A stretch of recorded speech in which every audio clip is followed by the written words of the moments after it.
Hello students, welcome to online class BA third year. आज हम जिस टॉपिक का अध्ययन करने के लिए जा रहे हैं वो है वैश्वीकरण।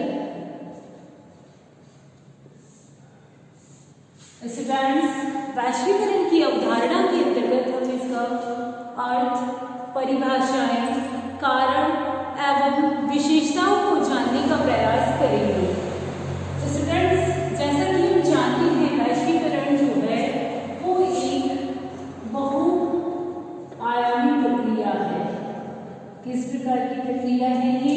बहुआयामी प्रक्रिया है। प्रक्रिया इसलिए कहलाती है क्योंकि यह लगातार और निरंतर चलने वाली प्रक्रिया है।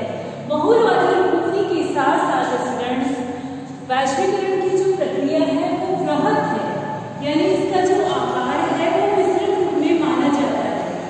इसके द्वारा विश्व के जो सभी देश हैं अथवा समाज हैं, उन समाजों में, देशों में क्या बढ़ रही है? अंतर्निर्भरता में वृद्धि हुई है।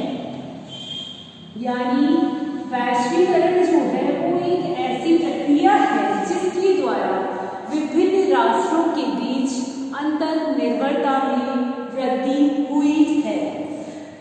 साथ ही साथ अंतर्निर्भरता के साथ साथ वैश्वीकरण का जो लक्ष्य है स्टूडेंट्स वो है वैश्वीकृत विश्व। वैश्वीकृत विश्व क्या है? वैश्वीकरण का लक्ष्य है। यानी इसका मतलब यह है कि विभिन्न राष्ट्रों के बीच या विभिन्न देशों के बीच वैश्वीकरण के द्वारा जो अंतर्निर्भरता बढ़ी है, इसके द्वारा वह पूरे विश्व को अपने में समेटना चाहते हैं। यानी ये अंतर्निर्भरता जो है वो हर क्षेत्र में बढ़ती जाए। वैश्वीकरण एक ऐसी प्रक्रिया है जिसके द्वारा विभिन्न देशों के बीच जो भौगोलिक सीमा होती थी उस भौगोलिक सीमा की लगभग समाप्ति हो गई है, क्योंकि उस भौगोलिक सीमा को तोड़कर विभिन्न राष्ट्र जो है एक दूसरे के बहुत ज्यादा करीब आ गए हैं और साथ ही साथ उनमें जो अंतर्निर्भरताएं हैं वो बिल्कुल अच्छी तरीके से बढ़ती जा रही है। वैश्वीकरण के अंतर्गत पहली बार ऐसा हुआ है स्टूडेंट्स जब स्थानीय और वैश्विक समाज के लोग जो यानी इस स्थान पर आए, स्थान और विश्व दोनों लोग जो है आपस में एक दूसरे से बंध गए हैं, अर्थात उनके अंतर्गत आपस में जो है अंतर्निर्भरता में वृद्धि हुई है। इसका मुख्य कारण क्या हो सकता है कि वैश्विक स्तर पर या वैश्विक विश्व जो है, वैश्वीकृत विश्व जो है वैश्वीकरण का लक्ष्य है। इसके हम कुछ कारणों को देखें तो मुख्य रूप से हमें यातायात के संचार के साधनों का विकास, तकनीकी का विकास, साथ ही साथ परिवहन के साधनों का जो विकास है, इन परिवहन के साधनों के विकास ने स्टूडेंट्स पूरे विश्व को एक दूसरे के निकट लाकर खड़ा कर दिया है। और मैंने जो आपको बताया कि इनके अंतर्गत जो भौगोलिक सीमाएं पाई जाती है उन भौगोलिक सीमाओं की समाप्ति जो है उन परिवहन के साधनों के द्वारा ही हुई है। तो इस तरह से वैश्वीकरण के द्वारा पूरा विश्व जो है एक वैश्विक गांव के रूप में परिवर्तित हो गया है। वैश्विक गांव के रूप में परिवर्तन हो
दिखाई देती है। इसके द्वारा क्या होता है, हर क्षेत्र में, यानी आर्थिक क्षेत्र में ही नहीं बल्कि हर क्षेत्र में, चाहे वह राजनीतिक हो, धार्मिक हो, आर्थिक हो या फिर सांस्कृतिक क्षेत्र हो, उन सभी क्षेत्रों में जो है विश्व के विभिन्न देशों के अंतर्गत या विभिन्न राष्ट्रों के बीच अंतर निर्भरता में वृद्धि हुई है। तो ये अंतर निर्भरता ही मुख्य रूप से स्टूडेंट्स किस नाम से जानी जाती है, वैश्वीकरण के नाम से जानी जाती है। सर्वप्रथम वैश्वीकरण की जो प्रक्रिया है उसका प्रयोग जो है स्टूडेंट सन 1992 में रॉबर्टसन ने किया, यानी इसे सर्वप्रथम वैश्वीकरण की प्रक्रिया का नाम देने वाले कौन थे, रॉबर्टसन। ये प्रक्रिया किस समय ज्यादा हुई शुरू, 1980 और 90 के दशक में, किंतु 1992 में स्टूडेंट्स इस प्रक्रिया को वैश्वीकरण की प्रक्रिया का नाम देने का श्रेय जो जाता है वो किसको जाता है, रॉबर्टसन को जाता है। यानी इस अवधारणा को स्थापित करने का पूर्ण श्रेय रॉबर्टसन को जाता है। इसीलिए इन्हें क्या कहा जाता है, वैश्वीकरण का जनक कहा जाता है। किसको, रॉबर्टसन को। यदि लघुत्रात्मक क्वेश्चंस में या अति लघुत्रात्मक में आता है वैश्वीकरण के जनक कौन है, तो कौन है स्टूडेंट्स, रॉबर्टसन। उन्होंने सन 1992 में सर्वप्रथम इस प्रक्रिया को वैश्वीकरण का नाम दिया। इसके पश्चात मैल्कम वाटर्स, कौन है, मैल्कम वाटर्स जो कि रॉबर्टसन के उत्तराधिकारी माने जाते हैं। फिर मैल्कम वाटर्स ने इस प्रक्रिया को आगे बढ़ाने का कार्य किया।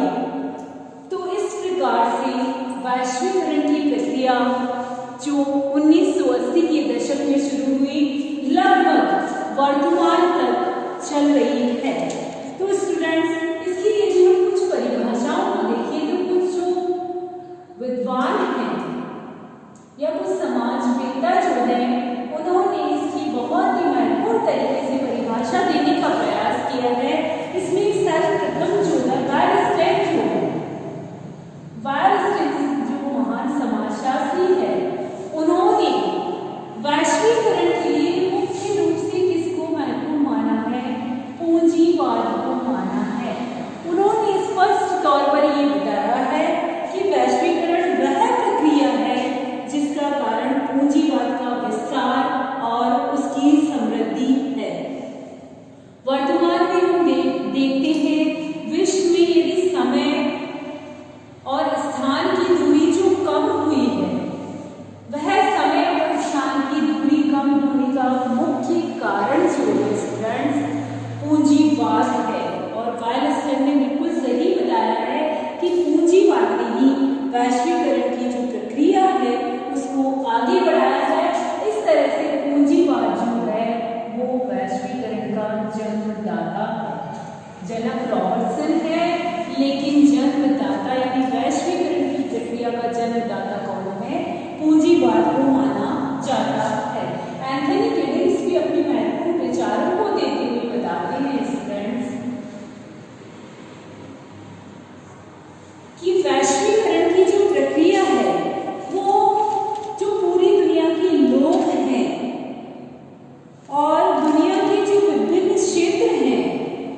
ने वैश्विक अंतर्निर्भरता या अन्योआश्रितता को जन्म दिया है, लेकिन इस वैश्वीकरण के जो कारण हैं वो मुख्य रूप से कौन से माने जाते हैं?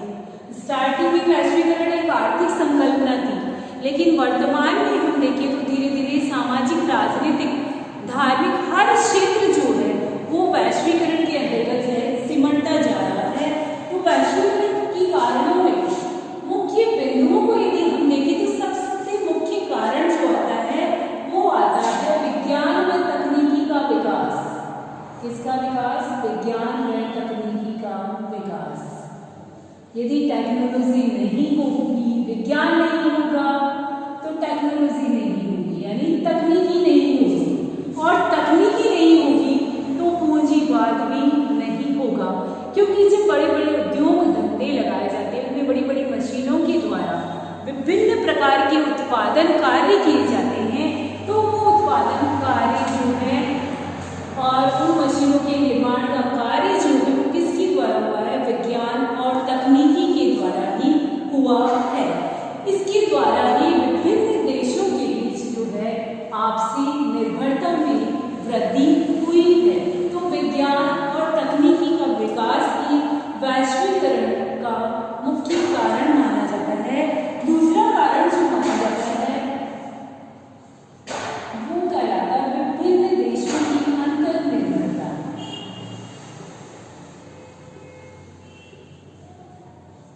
विभिन्न देशों की जो निर्भरता में वृद्धि हुई है कि पहले क्या था, गांव थे, गांव में कृषि कार्य करके अपना जीवन यापन कर लिया जाता था, लेकिन धीरे धीरे औद्योगिकरण हुआ। औद्योगिकरण की वजह से स्टूडेंट्स नगरीकरण में वृद्धि हुई, और नगरीकरण के साथ साथ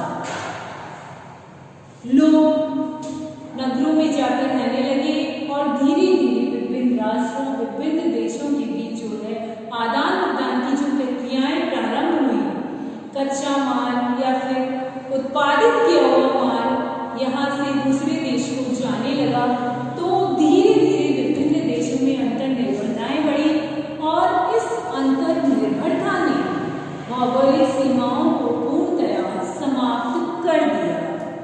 तो दूसरा मुख्य कारण क्या है? विभिन्न देशों की बढ़ती हुई अंतर्निर्भरता ही वैश्वीकरण का मुख्य कारण मानी जाती है।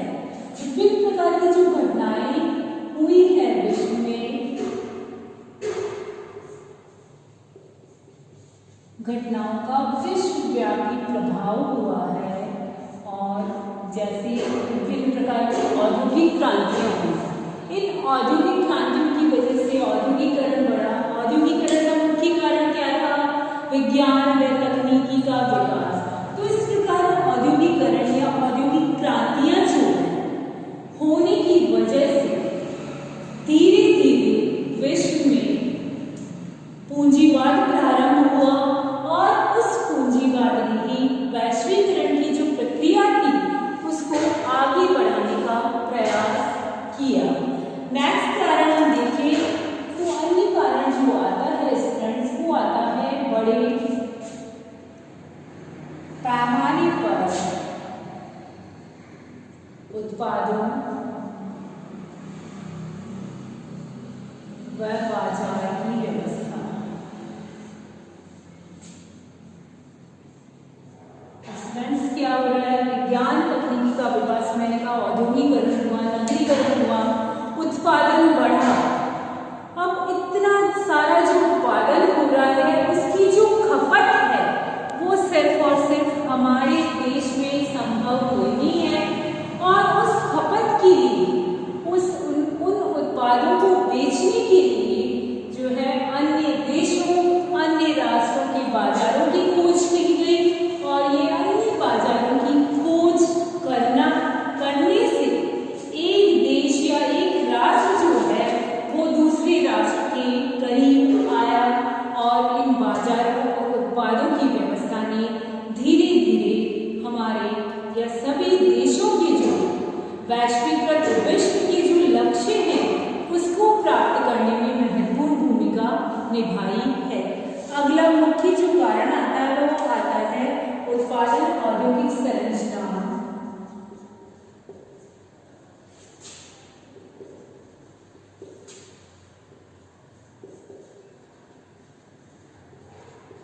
उत्पादन, औद्योगिक संरचना एवं प्रबंधन का लचीला होना।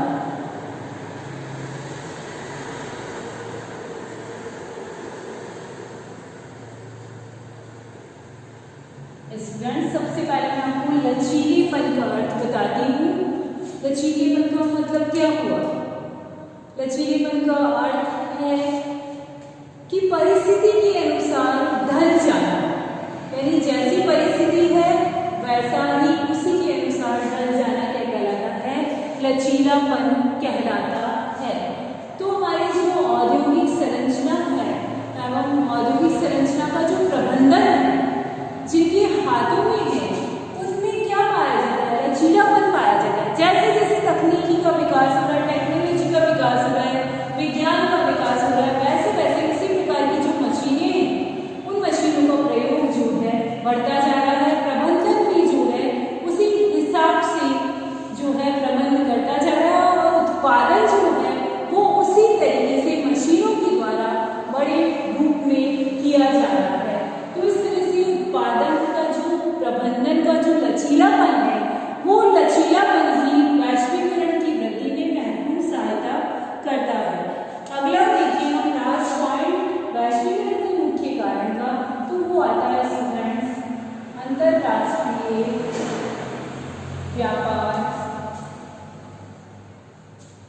अंतरराष्ट्रीय वित्तीय संस्थाएं। पहले ये था कि यदि किसी देश में किसी भी वस्तु का उत्पादन हो रहा है, तो यदि उस देश के पास पूंजी है तो ही वो उस वस्तु का उत्पादन कर सकती है।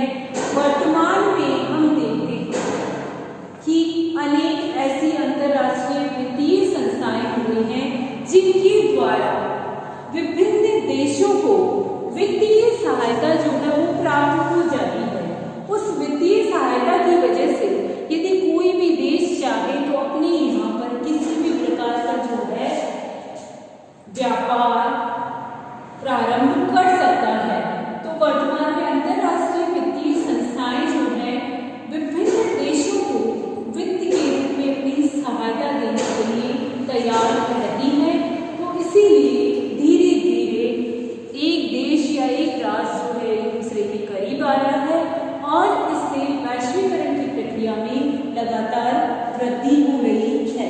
या फिर वो कह लीजिए वैश्वीकरण भौगोलिक सीमाओं का न होना, या फिर धीरे धीरे जैसे जैसे भौगोलिक दूरी की समाप्ति होती जा रही है, वैसे वैसे वैश्वीकरण की जो प्रक्रिया है स्टूडेंट्स, उसमें लगातार वृद्धि होती जा रही है। वैश्वीकरण के कारणों को जानने के पश्चात यदि हम इसकी कुछ विशेषताओं का उल्लेख करते हैं स्टूडेंट्स, तो उससे हम इस प्रक्रिया को यानी वैश्वीकरण की प्रक्रिया को जो है भली भांति समझ सकते हैं। वैसे तो मैंने जब इसकी अर्थ विशेष परिभाषाएं और कारणों का उल्लेख किया था, उस समय आपको बताया था कि वैश्वीकरण जो है स्टार्टिंग में यानी जब 1992 में रॉबर्टसन ने इसे वैश्वीकरण की प्रक्रिया का नाम दिया, या फिर जब औद्योगिक क्रांति की वजह से 1980 और 90 के दशक से वैश्वीकरण की प्रक्रिया जो है प्रारंभ हुई, तब से इस प्रक्रिया को मुख्य रूप से कौन सी संकल्पना कहा गया? आर्थिक संकल्पना कहा गया। क्योंकि स्टार्टिंग में जब वैश्वीकरण की प्रक्रिया प्रारंभ हुई थी स्टूडेंट्स, तो ये आर्थिक प्रक्रिया के रूप में थी, लेकिन धीरे धीरे जो है इसके क्षेत्र में वृद्धि होती गई, और वर्तमान में सामाजिक, राजनीतिक, आर्थिक के साथ साथ हम देखें तो धार्मिक रूप से भी वैश्वीकरण की प्रक्रिया में लगातार वृद्धि हो रही है। तो इसकी विशेषताओं की ओर दृष्टिपात करते हैं स्टूडेंट्स, तो सबसे पहली विशेषता यही है कि सभी देश जो है आर्थिक दृष्टि से क्या हो रहे हैं? एक दूसरे के करीब आ रहे हैं। किसके द्वारा? वैश्वीकरण की प्रक्रिया के द्वारा एक दूसरे के निकट आने का जो प्रयास है विभिन्न देशों के द्वारा किया जा रहा है। वैश्वीकरण ने क्या है? व्यक्ति स्वतंत्रता में वृद्धि की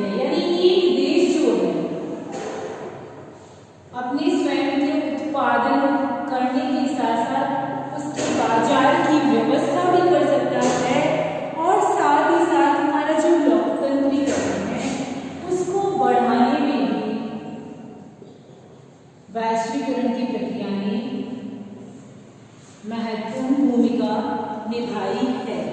वैश्वीकरण जो है आर्थिक संबंधों यानी पूंजीवाद का पोषण करती है। मैंने आपको बताया वैश्वीकरण का जन्मदाता कौन है? पूंजीवाद है।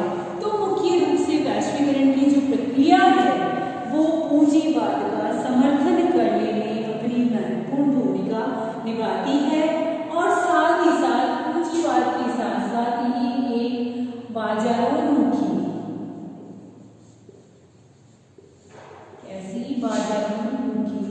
अर्थव्यवस्था की प्रक्रिया भी मानी जाती है, यानी जिसके अंतर्गत उत्पादन को विभिन्न बाजारों के अंतर्गत बेचने की जो है कोशिश की जाती है।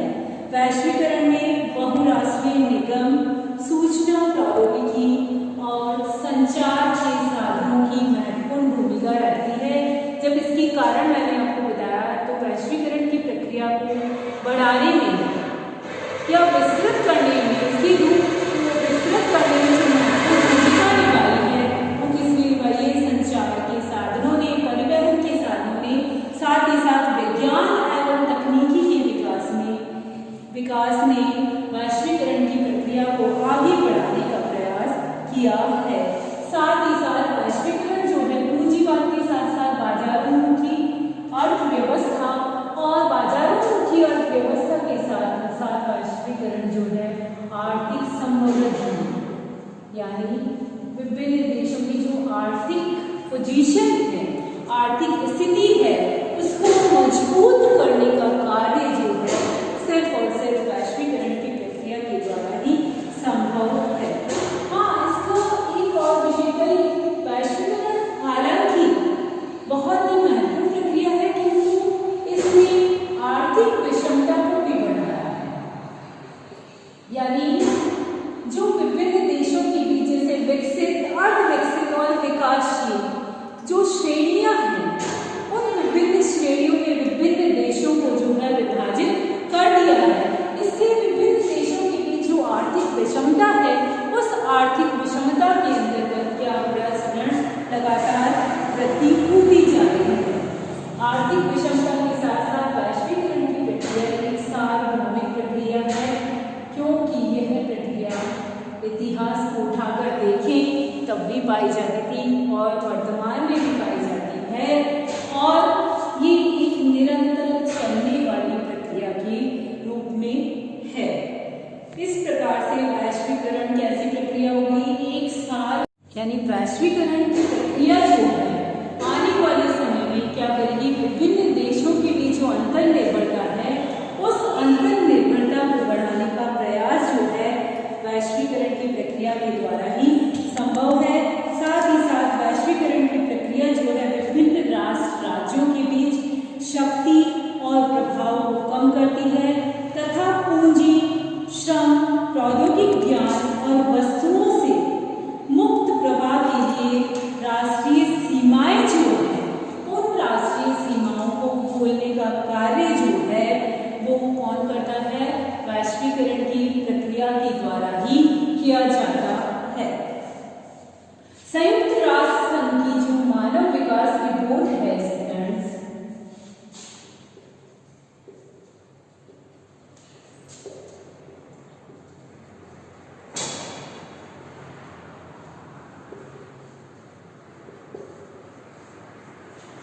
उसको यदि हम देखें यानी संयुक्त राष्ट्र ने सन 2000 में जो मानव विकास रिपोर्ट दी है वैश्वीकरण के आधार पर, यदि हम इस रिपोर्ट को देखें तो हमें कुछ और मुख्य विशेषताएं जो है वैश्वीकरण की दिखाई देती है।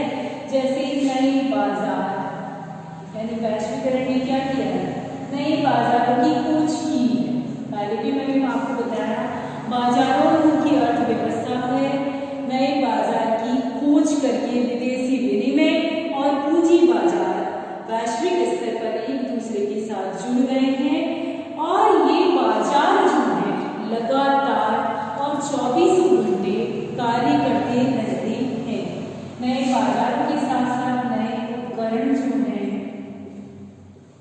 उनकी भी खोज वैश्वीकरण के अंतर्गत ही हुई है। यानी वैश्वीकरण ने लोगों के लिए क्या हुआ? नए उपकरण